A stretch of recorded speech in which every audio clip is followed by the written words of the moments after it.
Hello everybody, in this video I want to talk about, what made Elden Ring the best open world game ever made and what other developers can learn from it in order to make their open world games or future open world games even better. Well, the first thing is an organic level design. By that I mean that when you jump into Elden Ring and you start exploring the world, it feels so much believable and realistic. There aren't really things that kind of give you big hint where you should go and where you shouldn't. You realize that there are many things that kind of are areas where you think about, now I can't actually go there because, and then you think about, wait, why because? And you go starting exploring these areas and realize you can actually go to certain locations where first you thought that it's actually impossible. It can be like small ledges or just kind of jumping in a very small area and climb and find a shortcut that makes it easier to reach certain areas, things like that. And this is especially true when you have the horse, the mount, where you can actually jump, and it allows you to reach different places in many different and creative ways. And basically there aren't a lot of hints in the game. There are, by the way, a few, for example, some areas that kind of a look that you need to explore when you roll on the ground. There's kind of a hidden area. It's kind of a marked in a way, but there are many of them that aren't. And this actually allows players to start exploring every single corner, try to hit walls and different things to explore things that are hidden from sight. The cool thing about Elden Ring is that it doesn't matter where you go, it feels rewarding. There's so many amazing and useful items which you can find by just exploring the map. And the map is absolutely massive, but still, it just feels so rewarding exploring it. And I can't remember how many times I actually played open world games where the developer said it's going to feel very rewarding exploring the game and eventually just turned out to feel very empty. In Elden Ring, although the map is absolutely massive, you're going to find tons of things and amazing items as you start exploring the map. I spent, listen carefully, more than 400 hours in Elden Ring and I still discover new things every day. Now the cool thing is that of course you can follow all the wikis and stuff, but I recommend not. Even if you do it partially, because of course some things you probably won't be able to discover yourself, but it's really fun discovering things for yourself. Now it's amazing how detailed the world is. It's beautiful, it's gorgeous, it's stunning, so detailed. Nothing feel like copy pasted. Everywhere you go it just feels unique and different. Honestly, I'm still blown away how they're able to pull it off. The world is crazy. Even sometimes you just stop, just look at it and see all the fine details in the gates, on the walls, all the lush environment, it's just nuts. How they're able to develop such a massive world with such amazing attention to those fine details. The game is absolutely gorgeous. No, it's not just the design of the level, but also the lighting and how to create very immersive atmospheric environment.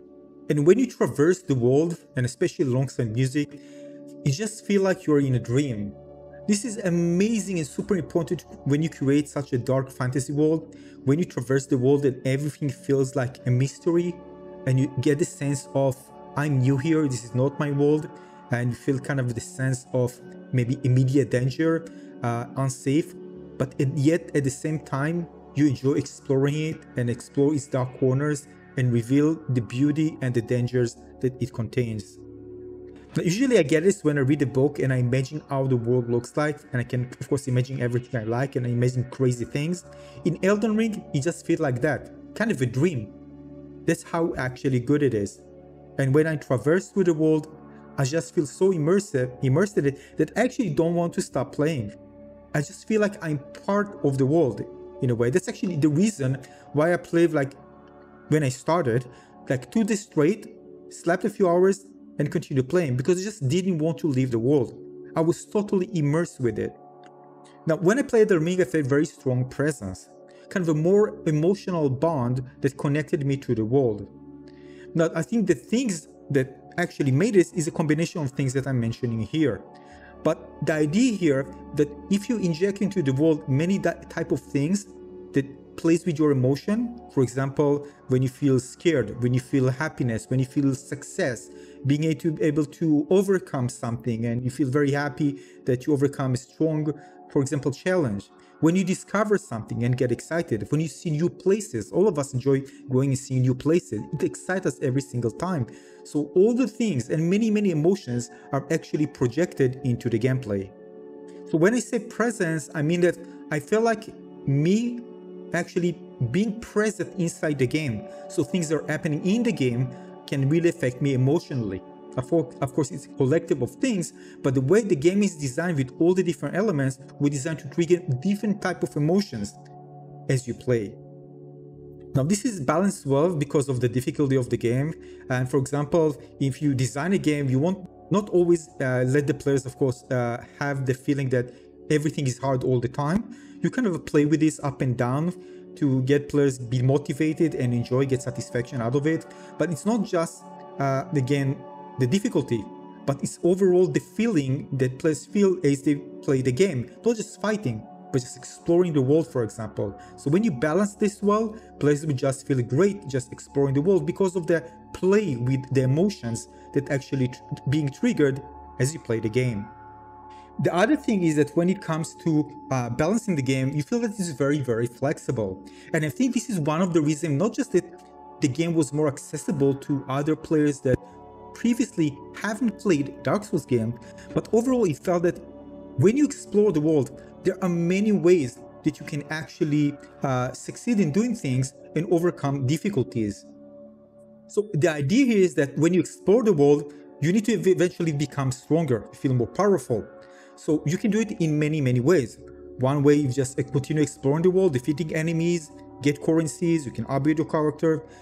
You can discover, of course, many different items as you explore in different corners of the world that will give you different type of items that again further increase the power of your character. And this is further enhanced by the fact that there are many different type of builds that you can use because there are many different items. It can be a ranged weapon, it can be a melee weapon, it can be spells, and there are different spells as well. So players kind of encouraged to try, especially in the first playthrough, to experiment with different types of builds as they go and find out things that works well. Sometimes it works less, sometimes works better in order to overcome different difficult challenges. And not just that, everything felt very organic. You don't feel like, all right, I'm kind of stuck, I don't know where to go. And because of this, because of what we mentioned before, the exploration and the rewarding exploration, it doesn't feel like backtracking is something that feels a chore. And of course, this is because you can still discover many things even if you came to the same place several times. Places just look beautiful. You can come there, of course, in different times of the day. For example, day and night, and sometimes there are new enemies. They actually spawn in different times of day, like at night, for example. So players kind of enjoy even going to the same place and still feel like it's a different place when you go there again. Sometimes, of course, you're going to go there again and new missions will open up for you, different things will appear. So the world felt very dynamic. And this type of dynamics really make Elden Ring feel like that although the map is huge and I can traverse it many times and go back, I never felt that this is something negative. There are many other open world games where I just like, where I'm actually need to go, where I'm going. I'm not saying that Elden Ring does perfect when it comes to questing, no, but in terms of exploring the world and enjoying just moving and discovering things, you don't feel like backtracking is a negative thing. Now, the other thing is probably the things that I appreciate the most is the complex structured world. By that I mean many open world games feel very much linear. Maybe you can find kind of a a secret area even there, but the way Elden Ring is designed is that nothing feels linear. You want to get to a specific place, sometimes you need to go to a completely different area to access something that just looks like you can just jump and reach it. But no, you need to go to completely different areas, sometimes very late in the game, in order to access that location. And this is all over the place in Elden Ring.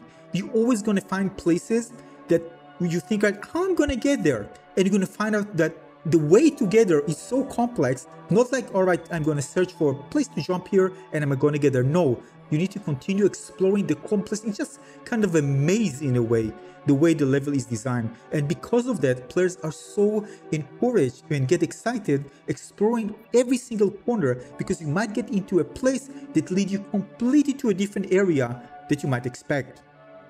And of course, there are shortcuts and many things that just lead you to so many surprises. And surprising the players is one of the key elements to make traversing through the world exciting in an open world game. I think this is one of the things that make Elden Ring so amazing and unique in its own right, that many other open world games actually just are not designed that way. It's a complex design, yes, but it's designed so it doesn't make exploring the world difficult. It makes exploring the world exciting. And players crave for it. They want dungeons, cave, jumping on rooftops, secret areas, secret walls, hidden areas, hidden paths. This just makes the exploration of open world games so excited. And Elden Ring is full of it. I'm telling you, players will eat every single wall. They'll be jump here and jump there, try to go here when other players might even skip it. Find places that it happens all the time. That's why games like that, things that continue and still being discovered even many months, even years after the game is released. And this is the feeling that players keep carrying it with them throughout, that nothing is as it seems. And nothing great when it comes to open world games, when you have this sense of mystery, where anything can be and can happen. And the last thing is a questing system that feels very open, where you can actually find another NPC, continue exploring, meet somebody again somewhere, and continue it. It's kind of fit more to the open world game design. Now, I know it's new for players. The supper actually complain about the lack of actually ability to track the quest. But again, if you want to track where an NPC is located or change, you just need to look at a map. So these are a few things that made Elden Ring such an amazing game, and definitely one that will inspire other developers who create the future open world games. I hope you enjoyed this one. I want to hear your opinion. What do you think makes Elden Ring such a special open world game compared to other open world games that you've played? Share it with me in the comment section below. Again, thanks for watching. Consider subscribing. Give this one a little like. Waiting for your comments. I'll see you on the next one. Cheers.